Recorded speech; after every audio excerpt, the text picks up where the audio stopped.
Once upon a time in the vast and sun-drenched lands of Persia, now known as Iran, there lived a legendary prince whose life story reads like an exciting tale from the 1001 Nights. Born into the royal family of the Achaemenid Empire, one of the largest empires of its time, this prince's life was marked by both great privilege and extraordinary adventure. His name was Cyrus the Great, but to many he was known simply as the Prince of Persia.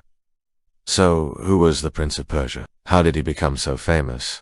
And what were some of his greatest achievements? Well, let's take a journey back in time and find out. First, we need to explain the Persian Empire. The Persian Empire, also known as the Achaemenid Empire, was one of the largest empires in the ancient world, spanning from the Balkans in the west to the Indus River in the east. At its peak, it encompassed modern-day Iran, Turkey, Egypt, and parts of Central Asia, the Caucasus region, and the Arabian Peninsula. Founded by Cyrus the Great in 559 BC, the empire reached its greatest extent under his successors, including Cambyses II, who conquered Egypt, and Darius I, who extended the empire to the Balkans and the Indus Valley. The Achaemenids were known for their efficient administration, religious tolerance, and the construction of magnificent palaces and gardens. One of the most famous rulers of the Persian Empire was Cyrus the Great, the founder of the Achaemenid dynasty. He is remembered for his military conquests, administrative reforms, and religious tolerance. Cyrus was also known for his respect for other cultures, as evidenced by his policy of non-interference in the religious practices of his subjects.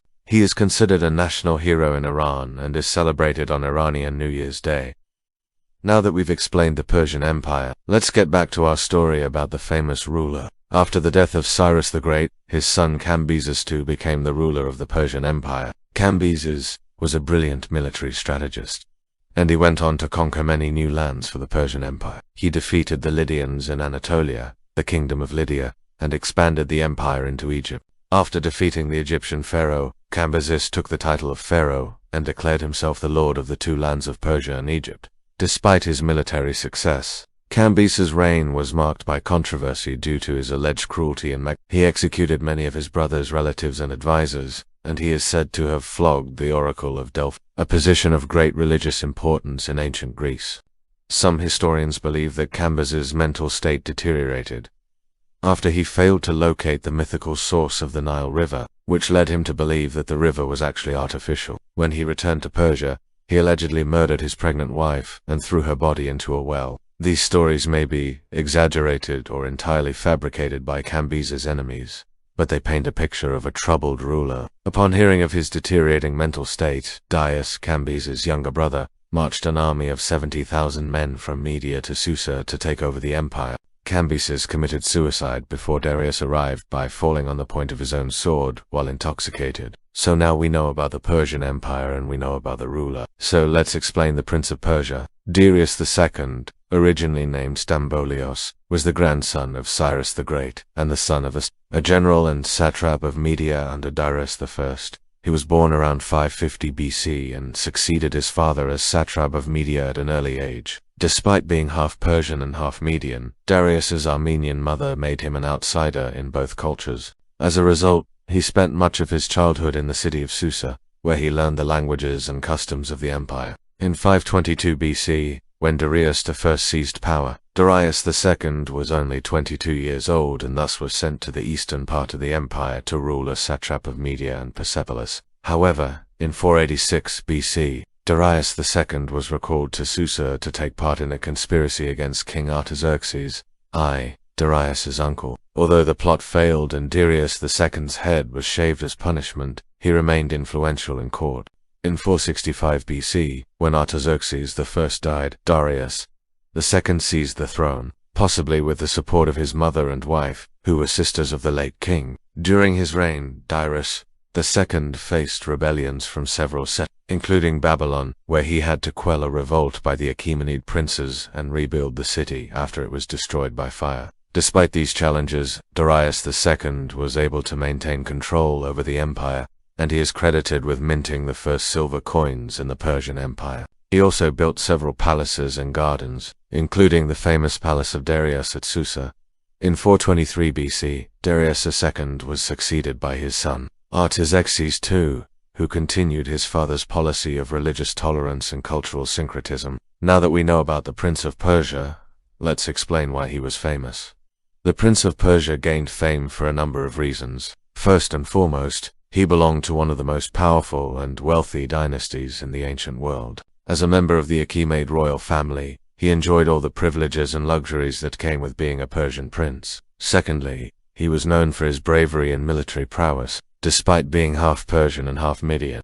He spent much of his childhood in the city of Susa, where he learned the languages and customs of the empire. From a young age, Darius showed great interest in military affairs, and he eventually became a skilled commander. He played an important role in suppressing rebellions against his father's rule, and he was praised for his strategic brilliance and ability to inspire his troops. Additionally, Darius II was known for his intelligence and administrative abilities. He was a patron of learning, and he assembled a team of scribes to help him record the history of his empire. He also implemented a number of administrative reforms that helped to improve the efficiency of the government. Furthermore, the Prince of Persia was famous for his religious tolerance and cultural syncretism.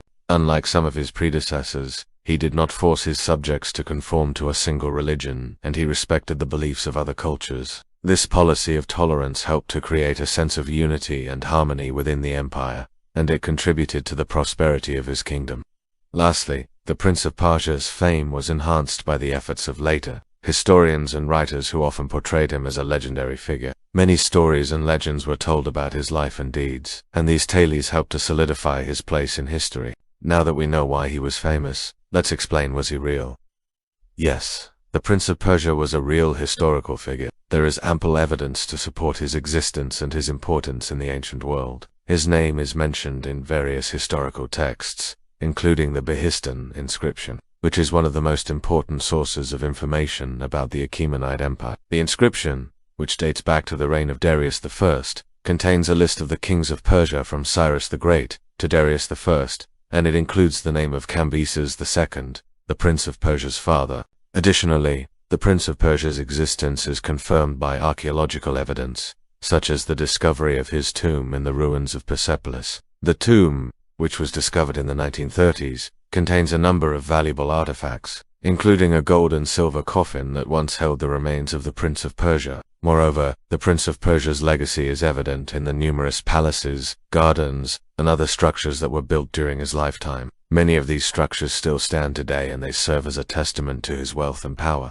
For example, the Palace of Darius at Susa, which was built during the reign of Darius II, is one of the most impressive examples of Achaemenid architecture. Finally, the Prince of Persia's fame is evident in the numerous coins that were minted during his lifetime. Many of these coins bear his image, and they are a valuable source of information about his appearance and status. Now that we know that he was real, let's explain how he lived. The Prince of Persia lived a life of luxury and privilege. As a member of the Achaemenid royal family, he enjoyed all the material comforts and cultural opportunities that came with being a Persian prince. He lived in magnificent palaces surrounded by beautiful gardens and courtyards. His home was decorated with intricate designs and adorned with precious metals and stones. He had access to the finest food and drink, and was served by a large staff of servants and attendants. The Prince of Persia also had a large number of possessions, including chariots, horses, and other modes of transportation. He was known for his love of hunting, and he kept a large stable of hunting dogs and falcons to help him track down his prey. Additionally, the Prince of Persia received a lavish education that emphasized the importance of military skills, diplomacy, and cultural refinement. He learned how to read and write in several languages, and he was trained in the arts of war. He was also expected to set an example of proper behavior and deportment for the rest of society. Finally, let's explain how he died. The exact circumstances surrounding the death of the Prince of Persia are not known, but there are a few theories. One theory is that he died in battle. As a skilled military commander, it is possible that he died in battle while defending the Persian Empire against its enemies. Another theory is that he died as a result of a political conspiracy. Given the intrigues and rivalries that existed within the royal family, it is possible that he was the victim of a plot by his rivals to seize power. A third theory is that he died of natural causes. It is also possible that he simply died of old age or illness like many other historical figures. Unfortunately, since many historical records from the ancient world have been lost or destroyed, it is impossible to say for sure how the Prince of Persia died. If you liked this video, please leave us a like and watch this video next. Thanks for watching. Before the 90s, most video games had very basic plots, but since then, game developers started to introduce more interesting stories to keep players engaged. This was also around the time when Hollywood started looking into video games for movie inspiration. One of these titles that caught their attention was Prince of Persia, which has an interesting plot combined with amazing graphics and game. As a result, there are several movies that got inspired by it, some more and some less. So let's see some of them. So the first one is easy. The Prince of Persia, The Sands of Time. Since this is a movie based on a game, it's natural to assume that the game served as inspiration. However, this is not entirely true because the film is actually based on the second game in the series. Even though the first game is called The Sands of Time, that is not what the movie is based on. Instead, the film is actually based on the game Prince of Persia, The Two Thrones. In case you don't remember, in this game, the prince is separated into two personalities, one good and one evil. The movie follows this exact story, but instead of having two different he is split into two different characters. While the plot is taken from the second game, the visuals and gameplay elements are taken from the first. So the movie feels like a combination between the first and the second game rather than being based on just one of them. And although it's not a perfect adaptation, it captures the essence of the game pretty well. So if you haven't already, I recommend watching it. The next one might surprise you. It's Kingdom Hearts. Now I know what you're thinking. Kingdom Hearts is not a movie, but a video game series. Well, you're right, but stick with me here. You see, when Disney bought out Square, they were trying to come up with ways to combine their properties together. One of these combinations was Kingdom Hearts, a game where Disney characters interact with each other and the main character is obviously the protagonist of the series. But when they were coming up with the idea, they took inspiration from various sources, and one of them happened to be Prince of Persia. If you take a look at the very first Kingdom Hearts game, you can see the influence. For example, the Heartless and the Nobody S are very similar to the dark creatures from Prince of Persia, and the protagonist Sora even has a move that is very similar to the Prince's combat role. Aside from that, Kingdom Hearts is also loosely based on another game which we will talk about later. Oh, and fun fact, did you know that there is a secret cutscene in Kingdom Hearts 3 that is set in the world of Prince of Persia? Unfortunately, it was removed from the final build of the game for unknown reasons, but luckily we have it in HD. Now let's talk about movies that didn't turn out so great. First we have Assassin's Creed, which is loosely based on the popular game series of the same name. The movie takes place during the Third Crusade, and the plot is about a man who discovers that he is a descendant of the Assassin's Order, and that his ancestors played a role in historical events. He then relives their memories to stop a Templar plot against Saladin.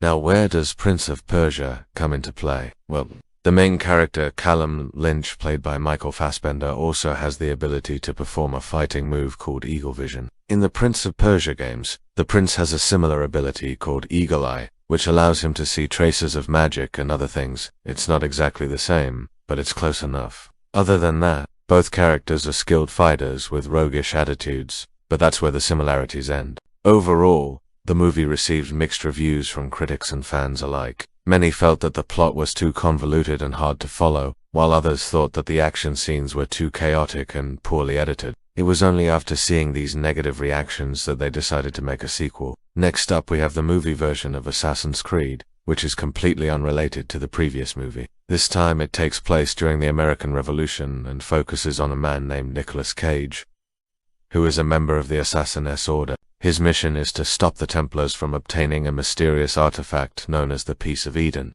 Again, where does Prince of Persia come into play? Well, the answer is quite simple. Both characters wear very similar outfits. Other than that, the movie doesn't share much else with the Prince of Persia franchise. If anything, it's more inspired by the original Assassin's Creed games. Unfortunately, this movie was also a box office bomb, grossing only $70 million against a $75 million budget. Moving on, we have another movie loosely based on a video game. And no, it's not Prince of Persia, just kidding. It's Prince of Persia, The Fallen King. Yeah, even though the last movie was called The Sands of Time, this one is called The Fallen King. It's directed by Mike Disser, who previously worked on other popular YouTube videos such as Hatsune Miku, Project Diva F2, and Yuta no Prince Sama. Magi Love 2000%. The Fallen King tells the story of a prince who must team up with a mysterious girl named Soul to defeat an evil sorcerer who is using forbidden magic to control the kingdom. Sounds pretty interesting. I wonder if this movie will actually be based on one of the games, or if it will use the same story as the previous movie. Sadly, it's set to be released in 2024, so we will have to wait and see. And now it's time for a honorable mention. If you remember earlier, I said that Kingdom Hearts was also loosely based on another game. Well, that game is none other than Final Fantasy X. Now, why do I say that? It's an honorable mention. Well, because Final Fantasy X is not directly related to Prince of Persia, but rather to the gameplay of the first game. If you pay attention to the environments and the battle system, you can see a lot of similarities between the two. This is really a coincidence because the director of Final Fantasy X was also involved in the development of the first Prince of Persia game, so he basically used everything he learned from the first game to develop Final Fantasy X. And I gotta say, it was definitely a success. Final Fantasy X is widely considered to be one of the best games in the franchise, and its unique gameplay and engaging story helped to set it apart from other games of the era. Okay, so aside from movies and TV shows, there are also a bunch of games that got inspired by Prince of Persia. We've already talked about Kingdom Hearts and Final Fantasy X, but there are a few more. Let's start with Enslaved. Odyssey to the West. This is an action-adventure game based on the classic Chinese novel Journey to the West. The game follows the story of Monkey, a rebel fighter who teams up with Trip, a scholar, to rescue Trip's abducted sister. During their journey, they encounter various enemies and obstacles, but they also form an unlikely bond along the way. The combat system in Enslaved is similar to that of the Prince of Persia games, as it relies heavily on acrobatic movements and quick reflexes. Additionally, the game also features puzzles that require players to use their wits and problem-solving skills to solve them. Overall, Enslaved is a visually impressive game with a unique setting and characters. The combat system is challenging but rewarding, and the puzzles are clever and engaging. Next up, we have a game called Children of the End, which is developed by a single person called Yen. That is very impressive considering that the game has over 10 hours of game. The game is set in a fantasy world where players take on the role of a young hero who must save his sister from an evil sorcerer. The game features a combat system that is similar to the Prince of Persia games, as players must time their attacks and dodges carefully to defeat their opponent. Additionally, the game also features platforming elements and puzzles that test players' skills and reflexes. Children of the End is an impressive feat of game development, considering that it was created by a single person. The game features stunning pixel art graphics and an immersive soundtrack that helps to bring the world and characters to life. And finally, we have the game Dragon Fist, which is based on the classic kung fu movie genre. Players take on the role of a young kung fu student who must avenge his master's death and defeat an evil crime lord. The game features a combo-based combat system that is similar to the Prince of Persia games, as players must chain together attacks and special moves to defeat their opponents. Additionally, the game also features light RPG elements, such as leveling up and character progression. Dragon Fist is a fast-paced and action-packed beat-em-up that is sure to please fans of the genre. The game features beautiful hand-drawn graphics and an epic soundtrack that helps to immerse players in the game world. So yeah, those are all the games and movies that got inspired from Prince of Persia. A lot of them are really good, but some of them could have been better. Which one do you think is the best? Let me know in the comments down below. Anyways, that's all for this video, and I'll see you guys next time.